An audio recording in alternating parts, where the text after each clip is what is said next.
दीपू भगत जी। राधे राधे गुरु जी।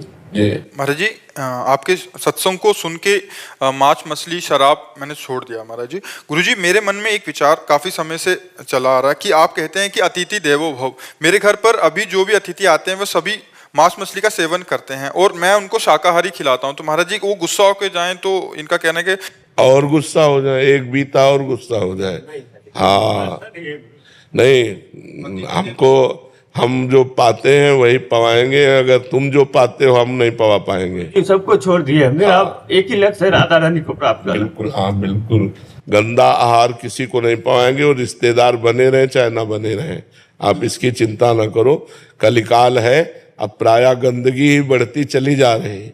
कोई ये सात्विक आहार पसंद नहीं करता, दाल रोटी, अब सब गंदे आहार की तरफ बढ़ती जा रहे। तो आप गंदे मत बनो, आप स्वयं पवित्र रहो और जो आए उनको पवित्र पवाओ। मन आवे तो पाओ, ना आवे तो आप चले जाओ। गुरुजी, अगर नहीं पाके जाए तो मेरा कुछ नहीं, कोई उसमें अपराध नहीं, उत्तम मार्ग है, उत्तम बात है।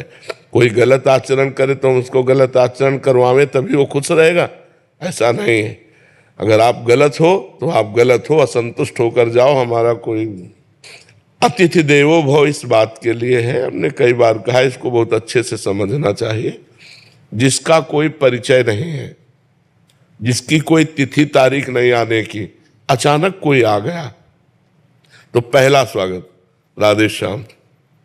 कोई भी हो, वाणी का स्वागत, मृदुल स्वागत, राधे श्याम, आओ बैठो, पानी पिएंगे आप?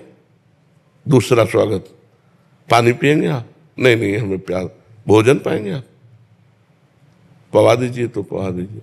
तो हमारे यहाँ तो दाल रोटी है, आप पाएंगे? नहीं, ये तो मैं नहीं पाता, मैं तो मांस पाता हूँ, तो हमारे यहाँ सुविधा नहीं। खत्म। अब जैसे कोई संत आता है तो दो बातें तो आप दे ही सकते हैं, मधुर वचन और जल। हमको रुपया चाहिए यज्ञ करने के लिए, भाई हमारे पास नहीं है, और है भी तो हमारी श्रद्धा नहीं, कुछ अपराध नहीं बनता। आप अगर सत्य से चल रहे हैं, कोई अपराध, हम आपको नहीं जानते, हमारी श्रद्धा नहीं कि हम 5,000 आपको दें, पता नहीं 5,000 का आप यज्ञ करोगे कि शराब पियोगे कि क्या करो। हमारी श्रद्धा बन जाए कि हम ये जाने कि आप पात्र हो, तो फिर हम आपको अर्थ दे सकते हैं। तो ये हम प्रवचन क्यों करें, हम तो सीधी बात है, दो का स्वागत किया, वचन और जल। तीसरा भोजन हमारे अनुसार, चौथा अर्थ श्रद्धा के अनुसार। अगर हमारी श्रद्धा है तो हम देंगे, हमारी श्रद्धा नहीं तो नहीं देंगे। बिल्कुल नहीं डरना चाहिए, कोई अपराध नहीं लगता। महाराज जी, इसमें एक प्रश्न, जैसे आपने बोला कि वो 5,000 मांगे तो नहीं देना चाहिए। महाराज जी, अगर वो कहे कि मेरे को भगवान प्रेरणा कर रहे हैं, अंदर से श्री जी प्रेरणा कर रहे हैं, तो हमारे अंदर पत्थर बैठा है क्या? वो भी वही, हमारे अंदर भी तो भगवान बैठा, वो प्रेरणा ही नहीं कर रहा। तुम्हारे अंदर प्रेरणा कर रहा, तुमने मांग लिया। हमारे अंदर प्रेरणा कर रहा है कि नहीं देना, तो मैं नहीं दे रहा हूँ।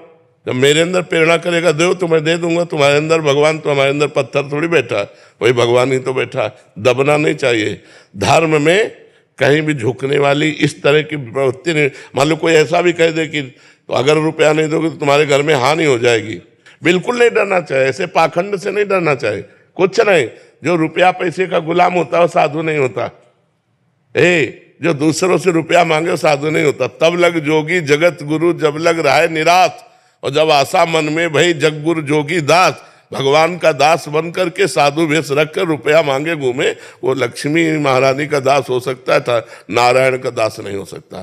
तो हमको माया के दास से डरने की जरूरत नहीं है, हाँ भगवान के दास से डरने की जरूरत है।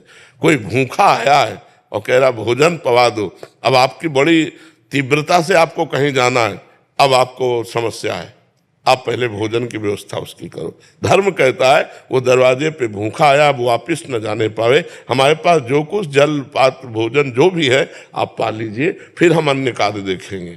उस समय अवहेलना न करें कि हम लोग पार्टी के लिए जा रहे हैं, घूमने जा रहे हैं, और कोई अतिथि कोई साधु महात्मा भोजन की याचना करे तो तत्काल व्यवस्था की, जैसे भी बने। मान लो बाजार में हो आप, तो मीठा और फल आदि खरीद करके आप पा लीजिए।